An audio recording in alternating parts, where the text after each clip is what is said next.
नमस्कार द्राक्ष बागेदार बंधूंनो, grep master या आपल्या यूट्यूब चॅनलमध्ये आपलं खूप खूप स्वागत. आम्ही आलो आहे नवनाथ भाऊ आखरे यांच्या प्लॉटमध्ये. त्यांचं रिन्यूचं काम चालू आहे.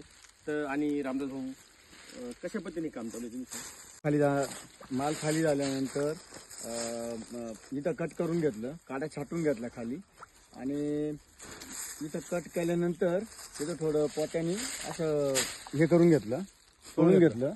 त्याच्यानंतर पेस्ट फवारली, मार्किंग म्हणतात, थोडा कलर टाकला होता. आता त्याच्यावरती अशा पद्धतीने पेपर लावायचं काम चालू आहे बागेमध्ये. पेस्ट कितीने फवारली? पेस्ट आपले 50 मिली लिटरला 5%. रामदास भाऊ याबद्दल काय वाटतं तुम्हाला? मागच्या वर्षीच नवनाथ भाऊचा हा शेजारचा प्लॉट आहे, तो असाच रिनोव्हेशन केला होता. बरं.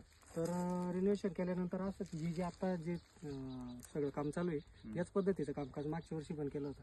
तर त्याच्यानंतरचा रिस्पॉन्स इतका खास आला त्या प्लॉटमध्ये 8 टन हार्वेस्टिंग पहिल्या वर्षी. पहिल्याच वर्षी त्या प्लॉटचा माल पण खूप जोरात झाला, 8 टन हार्वेस्टिंग पण झाला आणि एकदम नव्या प्लॉट सारखा त्याची कंडिशन होती, लगेच. सगळी ग्रोथ वगैरे होती. म्हणजे विदाउट गॅप आपल्याला लगेच प्लॉट चांगल्या हो. पोझिशन मध्ये हो, आणि हो. थोडासा जोर पण आला त्याच्यामध्ये. जोर आला म्हणजे जसं आपल्या पहिल्या दुसऱ्या वर्षीचे प्लॉट असता तसा प्लॉट दिसायचा तो मागच्या वर्षी. आणि माल तर एकदम उच्च प्रतीचा होता, हार्वेस्टिंग चांगली झाली.